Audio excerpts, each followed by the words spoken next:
Hello and welcome to the special episode of Simply inTAXicating on the making and faking of Indian currency. But first, the history. Do you know that the history of the coin is traced back to Mauryan Empire and a reference is also found in Chanakya's Arthashastra? If you come to the medieval history, Sher Shah Suri had introduced silver coin during his brief regime of 5 years. Even during British Raj, the silver coin continued to be our currency. But what led to the event which is now known as fall of rupee is the discovery of large reserves of silver in the USA and other European colonies as silver lost its value.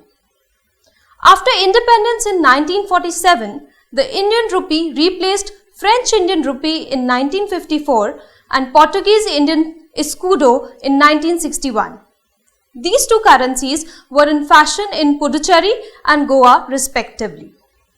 Interestingly, some of these autonomous states had also issued rupees equal to the British India currency such as Travancore rupee and Hyderabadi rupee. The Indian rupee was an official currency in many countries like Aden, Oman, Dubai, Kuwait, Qatar, Kenya, Uganda and Mauritius. In fact, India had also introduced the Persian Gulf rupee, which was replaced by local currencies after India devalued its currency in 1966. Post 1947, early history of rupee. In 1949, India introduced to rupees 5,000 and rupees 10,000 banknotes. Initially, 1 rupee was equal to 16 anna, that is 100 paisa, and 1 dambdi pi was equal to 1/12th anna, equal to 0.520 paise. In 1957, rupee was brought under decimal system and divided into 100 naye paise. In 1964, the prefix naye was deleted. India took 63 years to adopt official symbol for rupee in 2010 and it was derived from Devanagari consonant Ra and Latin R. Let's now find out how many banknotes of various denominations like rupees 1000, 100 or even for that matter rupees 5 or 10 are in circulation at any given point of time in India. Let's hear the Chief General Manager of RBI, Mr. Kaza. 100% of the Indian currency is printed in India. About 65% of the currency, about 15.4 billion notes are printed by Bharati Reserve Bank Note Mudran Limited. And about 35%, about 8 billion notes are printed by the Security Printing Minting Corporation of India Limited. So India is the second largest printer of bank notes in the world. China is the number one. We have about 80 billion currency notes in circulation. Given the gigantic requirement of printing banknotes on such a scale as India is largely a cash-driven economy, do you have any idea about how many of these 80 billion banknotes do not survive for more than a year? Do you really find it stunning that as much as 45% of our currency needs to be replaced every year because of the high rate of wear and tear? True. Thanks to our tropical climate, our socio-economic habits and even the matrimonial behavior, when we find a groom being welcomed by the garland of banknotes, particularly in North India. RBI needs to print, print and print. And indeed, printing money does cost money. A neat sum of rupees 11,300 crore was spent by RBI on currency printing in the year 2014.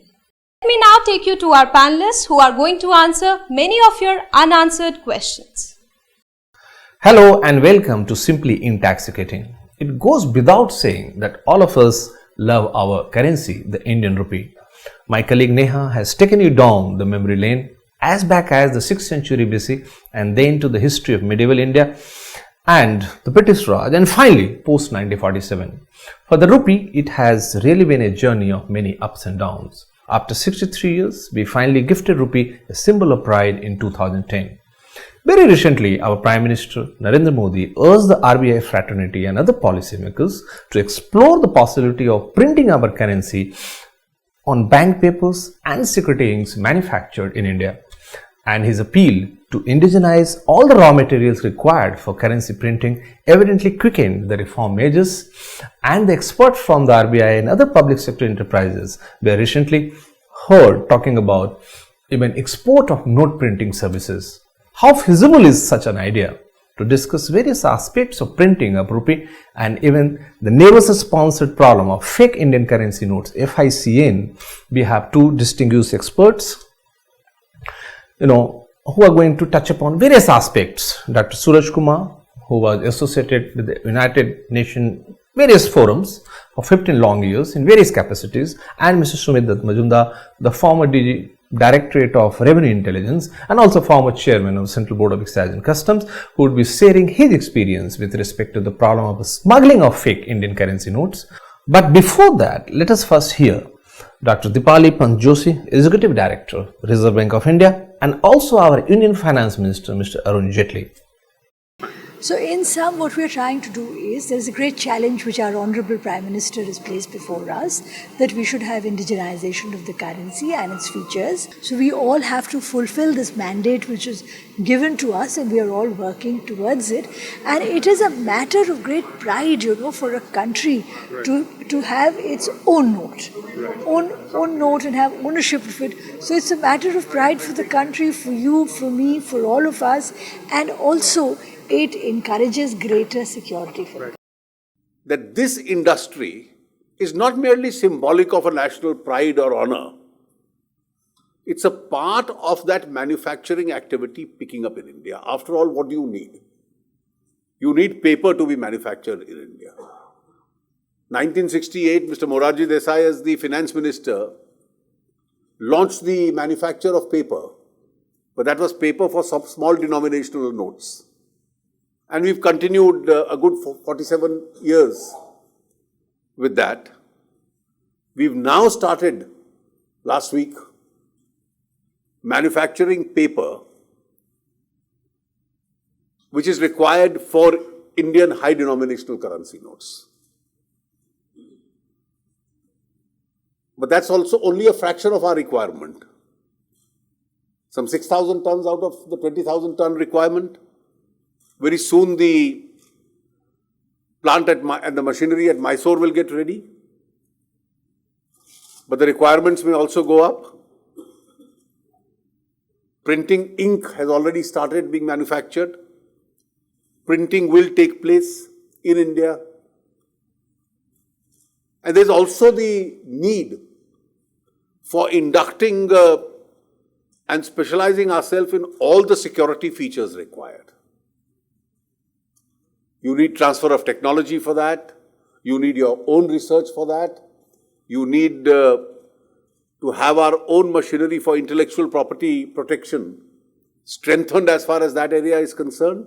It will express our determination that we can manufacture every ingredient of India's currency requirements in India and then look at the rest of the world. Let this be one area which is an area of future. And I'm sure when I say that the requirements will go up, I am proved wrong, because with the developed world having moved substantially to plastic currency and payment gateways, I think there is a need for India.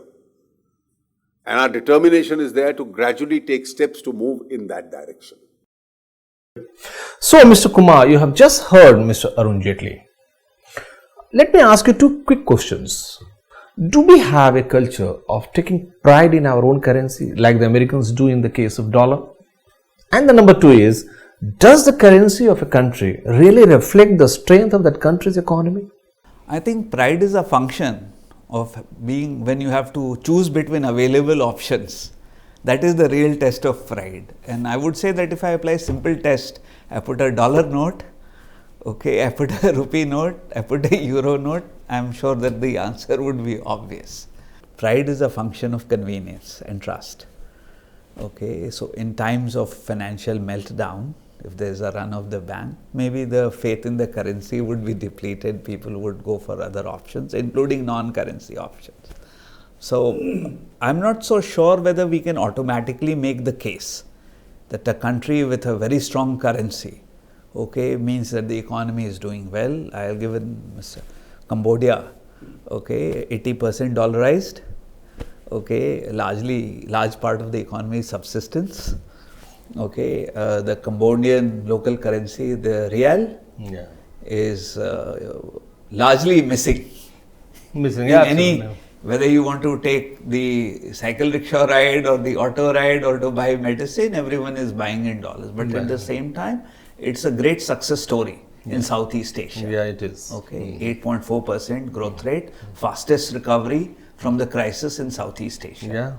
Okay, so I don't think that there is an automatic link between these the strength of an economy and the strength of its currency. Sometimes national pride in terms of keeping your currency strong can have very bad results, as happened with the case of the Eastern Bloc during the days of the Cold War. Correct, absolutely. Okay, let me now go to Mr. Majumdar and find out. Mr. Jaitley, sir, he referred to printing of small denomination notes. What is the history behind the small denomination printing in India? So far as the low denomination currencies are there, these are already indigenous. But the high denomination currencies, like your 1,000 rupees, 500 and even perhaps 100 rupees, both the paper and the ink were being imported. And that's the root cause of the problem that I'm going to tell you now. You have named this title of this today's show is Making and Faking of Currency. Right, sir. Now, I would say that making will reduce the faking part. Right, if you make in India, the chance of being fake, because it is not being faked in India.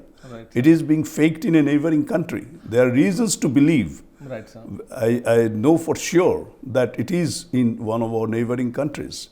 So and that happens because that country also receives paper, the printing paper, the same source from where we are getting printing paper. The printing ink from the same source that we are getting printing ink. So that's why I said that faking will come down or maybe totally done away with only if you make yourself. Then it will be quite a question of internal security if somebody has done a mischief in our own country. But what is happening now is that the fake currencies are being manufactured in a neighboring country and are getting smuggled into the country. I'll tell you, around 2005, 2006, and Director General of Revenue Intelligence, DRI as we call them, they have been making a lot of seizures in the border.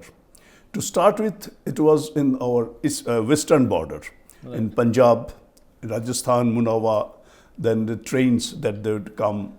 So a lot of seizures were there, yes. And some seizures were that along with heroin, those were caught with heroin and fake Indian currency notes. There is the starting point. So when quite a few seizures were made, and in one or two cases at the airport also, coming from that western border country. So, but when there are a lot of seizures, then the modus operandi changed. So then it is the second phase of sending fake Indian currency. What they did is that Nepal was the soft country, because soft country in the sense that our border with Nepal was largely unguarded.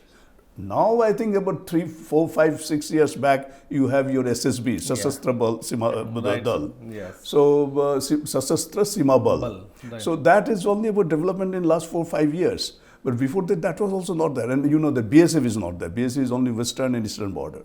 So that was an area through which from that country, from the originating country, it will come to Nepal, and from that it was very easy to catch it.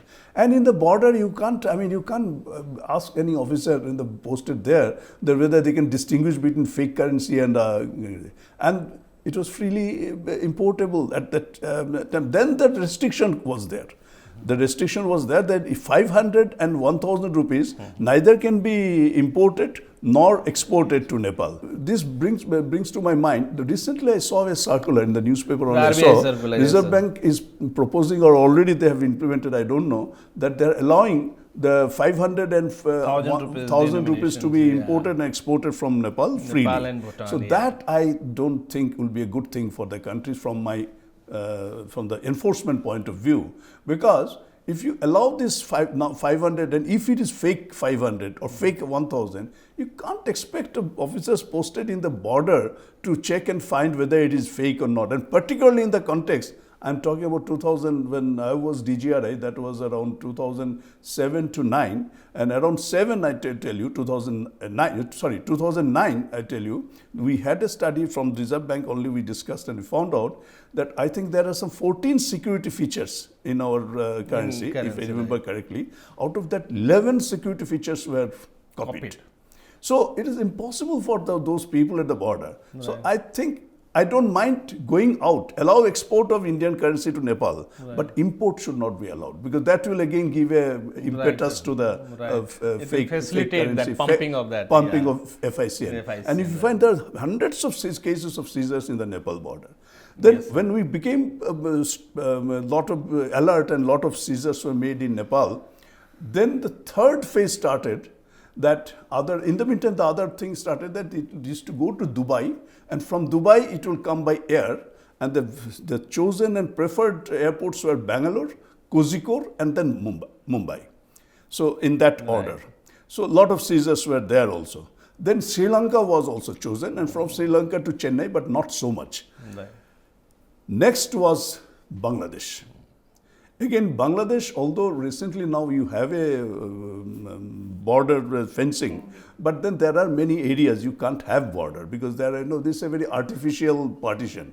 DRI again made lot of seizures in that the things coming from Petrapol. There's a land customs station, and also in the border in Malda area. Malda is a very sensitive border, Malda and Murshidabad. So what particularly maximum seizure has been Malda. I still remember the name of a place. Whenever they used to say that a seizure of FICN, I said, is it Kaliachak? And they will say, yes, sir, it is Kaliachak. Kaliachak is just across Farakka, when you cross the Ganges in the other side of it. So what I'm saying is that the big seizures were there.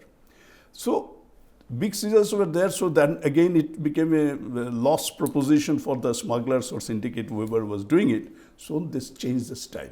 What they did, they started bringing in huge quantities to Bangladesh, and from Bangladesh, in small consignment, they will send. Since the solution to many of our problems lies in making of our own currency, let me ask Dr. Suraj Kumar, how ready we are for indigenous printing and what is our requirement? It is well known that perhaps after the United States, India has got the very, very large infrastructure of banknotes in circulation. Even today, total check transactions, number of check transactions is 35% of total cash transactions. We have a very large country, bank coverage is modest. In most taluks or tehsils, depending on which part of the country, the title is different. You would have maybe 1 or 2 bank branches. You take districts like Sarguja, there are 28 blocks. Out of those 28 blocks, total number of bank branches. In Madhya Pradesh. In Chhattisgarh. Chhattisgarh, right. Maybe you will have 60 bank branches. Very clearly, check transaction can cover a very small fraction of these districts. India has got 600 districts. So the scale of the cash economy in terms of number of cash notes in circulation is very large.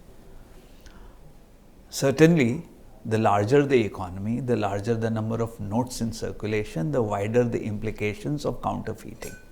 Make in India needs necessarily to focus on building capacity over a period of time, that we are able to manufacture not only the paper but also the ink and provide the security certification processes that would be embedded into this.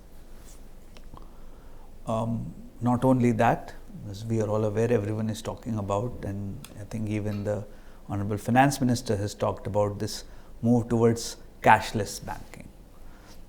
Everyone talks about 980 million mobile phones, of course. Only 2-3 days back, in fact, Ministry of Finance came out with a draft guidelines how Government of India intends to incentivize, the cashless transactions if somebody is switching over to that. So, of course, please continue. So, just to say that there would be a Make in India requirement even for that, because the moment you go electronic, you lay yourself open to the threat of cyber insecurity or cyber attack. India, after Iran, has the largest number of cyber attacks. And when cyber security is such a thing that people can hack into the exact centrifuge of the Iranian nuclear program to disable it, Right. or China can construct an entire fully loaded aircraft carrier out of a Ukrainian junk freighter. Right. Cybersecurity is an integral aspect if we are looking at what is, and so Cashless transactions or if e-payments. these things can happen in defense and nuclear energy, I can assure Right. that playing around with financial systems, okay, is not exactly fully invulnerable. So I think that just as we are investing in building the banknotes and the ink, we also need to consider the implications of Make in India for the cashless electronic payment banking transactions, because if the chips and the wafers, okay, have backdoors built into them, okay, and then they are used for various electronic transaction purposes in India, then the challenge, okay, of cyber security also needs to be considered. So given the fact that our long-term goal is a kind of cashless economy, and the fact that we have 80 billion notes in circulation, how many such notes are to be replaced annually? Any idea? Any guess, sir? That out of 80 billion in circulation, 35 billions are replaced every year. Every year. So it's a big. That's a huge percentage. That's a huge percentage. Yeah. Saying. So the shelf life is not much. That every year 35 billion is being replaced. You need to factor in the seigniorage that you get for printing, so the figure would come down significantly from the 11,400 crores, which is only $2 billion approximately, maybe $1.5 billion. So, I mean, that for me, okay, is not the main point. The main point is that for a country like India, I think for us to expect our fellow citizens, including ourselves, to change the habit of stuffing banknote or, making garlands out of notes. Right, during marriage. All the Yes, things. yes. Okay, it is not going to be any time soon that habit is going to change. So I think that we have to live with the wear and tear factor for a while. Even as we talk about the various aspects of currency printing, that reminds me of June 30th being the deadline notified by the RBI to phase out rupees 500 notes printed prior to 2005. Many are not aware of this. There was a demand to extend the deadline, which already had been extended, for a year in 2014. What does this mean for the common man? Let me ask Dr. Suraj Kumar. So first of all, I'd like to say that this is a very good move by the Reserve Bank of India. Certainly the intention is very noble. Right. Okay, No, but this question, sir, this pre-2005 series, for RBI perhaps this is a routine affair, that they are phasing out because there are less number of security features embedded in the paper currency, and with the development and progress in technology and technical know-how, and of course introduction of a few more security features, RBI wants to protect the currency's interest, and they want to phase out the old one and introduce the new one. As we rightly discussed, about 30 billion being introduced or replaced every year. So the larger question is how exactly the common man will come to know about it. There can be a farmer, perhaps he doesn't have access to any kind of communication mode, and even he has a few 500 notes. It may be only 2 or 3, but it's a huge amount for him. There can be a small time laborer, there can be a small time businessman, and there can be of course the hoarders. The hoarders will be the most alert one, because they will have third parties keeping them advice and when to phase out before the RBI phases out. So, but now the larger question is, India is such a large country, common man not aware of it. They may not be educated, but so far as currency is concerned, they are fully educated. But they need to be informed about it. And I don't see the RBI really, apart from issuing circulars and giving some press releases, etc., making extraordinary efforts. Although RBI has presence in most of the states, they have regional offices in everywhere, most of the state capitals. But I don't see it, sir. I think apart from RBI, I would put it that even every state government has a responsibility to its citizenry. And one must understand the currency is a sovereign thing. So if people loses faith in the currency, then he's losing faith in the state. This is one point I used to make when I was talking about the fake Indian currency notes. That suddenly this poor man, for him 500 rupees is a big thing, right. And he finds that he has not checked, and he goes to buy, and he has told that it's a fake note. Yeah. So he loses faith in the system, that even the money which I've hard-earned money, that is of no use. Yes. So that's why this has got a tremendous social impact. Yes. So extra care has to be taken. The government has to be very sensitive to this and can't leave it only with RBI or the central government. If the state machinery should be panchayat level, BDO level, there has to be publicity. Maybe and NGO should be involved. NGO will do their job, but the government has a responsibility. Yes. And I would like to say that till that is done widely, I think RBI should extend the time again. They have done it earlier also. There's no harm in extending again and making it clear to the state government that you please do it through your panchayats, BDO's office. That are the most effective organizations. Certainly. The grassroots. Absolutely. This brings us to the next question, sir, that, for a common man, as you rightly said, there is a rickshaw puller, there is a laborer, there is a small time service provider who earns 1,000 rupees or maybe 2,000 rupees, and out of the 2,000 he finds that he has 2 fake 500 notes. But he finds it only when he goes to spend it and buy something. Absolutely. Or he goes to the bank to make a deposit. He is not aware of it. Right. And now the question is that how a common man in this country will make a distinction between an authentic currency and a fake currency. Well, I mean, what don't you think, sir? There is some onus on the state or the currency printer like RBI, for instance, which has to take care of this dimension also to enable the citizen to make a distinction between and fake and maybe this, and maybe there should be some incentive, for instance, that if you come to know about a fake one, you go to the nearest bank.